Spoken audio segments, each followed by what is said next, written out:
Teman-teman, Nabi Zakaria itu diuji oleh Allah. Maaf, belum punya keturunan. Dan semua nabi punya ujian.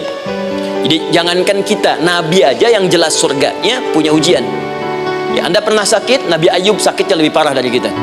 Ya, Anda di keluarga belum ada keturunan, Nabi Zakaria pernah lebih daripada kita. Sampai rambutnya memutih, fisiknya sudah letih, dan menurut medis, maaf sekali, istrinya divonis tidak mungkin punya keturunan, monofus dan mandul, mustahil. Secara klinis gak mungkin, secara medis tidak mungkin. Maka Allah tunjukkan satu isyarat yang sangat luar biasa. Jika Anda mendapati situasi makhluk mengatakan ini mustahil dan sudah angkat tangan, ini tanda pertama dari Allah, langsung tinggalkan pendapat manusia, langsung memohon kepada Allah. Maka turunlah beritanya di Quran surah ketiga Ali Imran ayat 38 sampai 39. Paling kanan sebelah atas di mushaf. Sekarang perhatikan kalimatnya, saya mau sambungkan dengan Al-Fatihah tadi. Hunalika da'a Zakaria rabbah.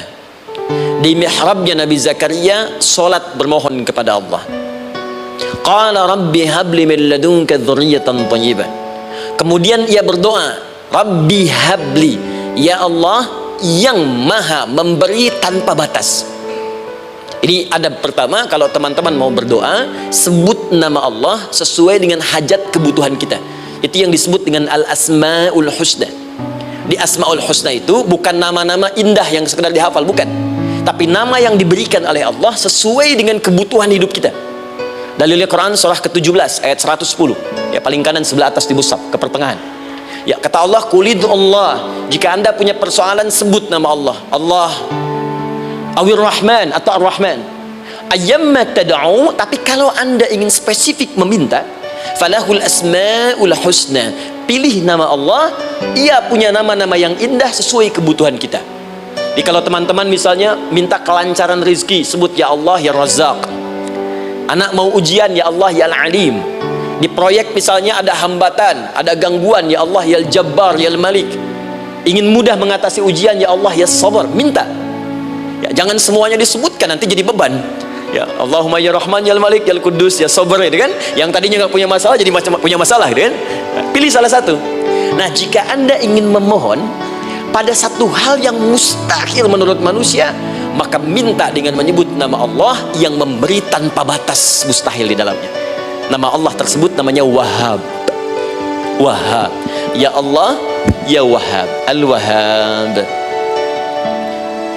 Kalau kita rubah dalam bentuk permintaan, maka singkat kalimatnya dengan hab. Hab. Untuk sendiri habli, untuk banyakkan hablana.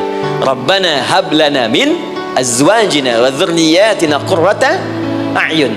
Nabi Zakaria minta karena sendiri yang mengalami situasi itu, maka beliau katakan, Rabbi habli, ya Allah habli min ladunka, ya Allah yang tak punya batas dalam pemberian. Mereka mengatakan aku tak akan punya keturunan. Mereka mengatakan mustahil aku punya anak. Dan aku yakin kau memberi batas tanpa memberikan pemberian tanpa batas. Aku mohon darimu saja, darimu saja, dzurriyyatan thayyibah, keturunan-keturunan terbaik. Innaka sami'ud du'a, engkau pasti mendengar doa saya. Kalau pada yang maha memohon saja, maha mendengar saja tidak mengabulkan, lantas kepada siapa lagi aku mesti minta? Tapi poinnya bukan itu. Poinnya adalah ini disampaikan oleh Nabi Zakaria dalam keadaan sedang sholat, mesti berdiri dalam sholatnya.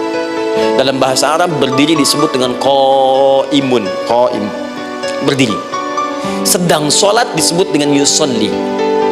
Perhatikan ayat 39-nya. Fanadatul malaikatu wa huwa qaimun yusolli fil mihrab. Maka seketika ketika doanya selesai dipanjatkan, sholatnya belum selesai. Doanya selesai dipanjatkan, seketika datang malaikat menyampaikan, kamu dapat kabar gembira, Anda akan punya anak, bahkan namanya langsung diberikan oleh Allah, Yahya, artinya hidup. Yang mustahil menurut manusia, lahir dari rahim seorang perempuan yang divonis monopus dan mandul, kata Allah, bagiku yang gak ada yang mustahil. Jadi dan hidup dia. Kapan itu terjadi? Masih sholat dan belum selesai dalam sholatnya, dalam keadaan berdiri.